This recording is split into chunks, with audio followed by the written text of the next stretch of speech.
ليه انت عايز تحقق هدفك، او ليه انت عايز تتعلم برمجة، او ليه انت عايز تكون شخص احسن. ليه انت بتحب تهتم بالناس؟ ليه انت بتضحك عليه؟ ليه اتغدر بيك؟ ليه اتباح؟ ليه كل الأسئلة دي؟ ليه كل الحاجات دي بتحصل معاك؟ ما فكرتش بجد تسأل؟ ولكن ما تسألش بشكل سلبي، بمعنى ليه كشكوى، بل ليه بجد، وتحاول تفهم شخصيتك دي بتحب الحاجة دي ليه، وبتكره الحاجة دي ليه، وليه بتتعلق بالحاجة دي، وليه بتكره الحاجة دي ليه.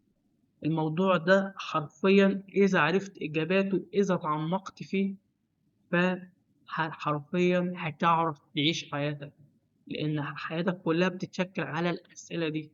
أسئلة كتير وضغوطات كتير وحاجات كتير بتمر بيها، بتبقى مش فاهم ولا أنا اتعلقت بالشخص ده وفي الآخر ضحك عليا، وليه أنا حسيت بالشعور ده اللي هو حسيت إني ميت عليه أو حاجة زي، هو أنا ليه أنا كده، ليه أنا كده؟ لأن أنا بحب أساعد الناس لدرجة إن ممكن لو أوقات بيستغلوني.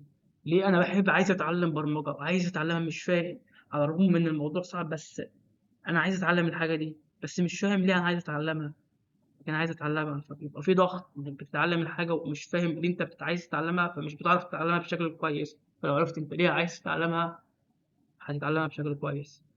زي إنك مثلا تكتشف إنك أنت من صغرك بتحب البناء، فنتيجة إن البيئة المحيطة بالنسبة لك والظروف مش هتعرف تبني حاجات حقيقية كبيرة، فبالنسبة للبرمجة مثلا هتوفر لك المساحة إنك تبني حاجات جواها كعالم مفتوح بالنسبة ليك للبناء. فبالتالي أنت عرفت السبب، فبالتالي أنت هتتعمق وتحب الشيء اللي أنت بتتعلمه.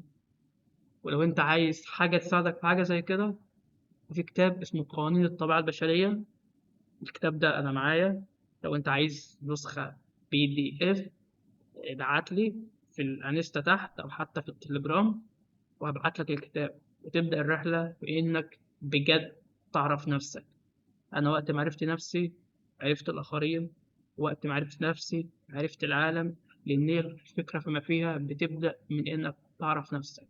لو عرفت نفسك هتعرف العالم، انه كله من بشر زي ما انت.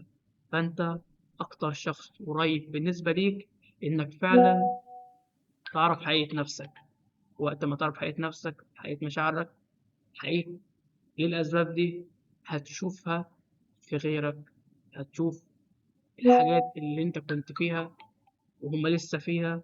هتشوف الحاجات اللي بيستغلوك علشانها بتتعامل معاها. هتشوف الناس اللي بتستغل، هتشوف الناس الكويسة، هتعرف فعلا تعيش. بس سلام.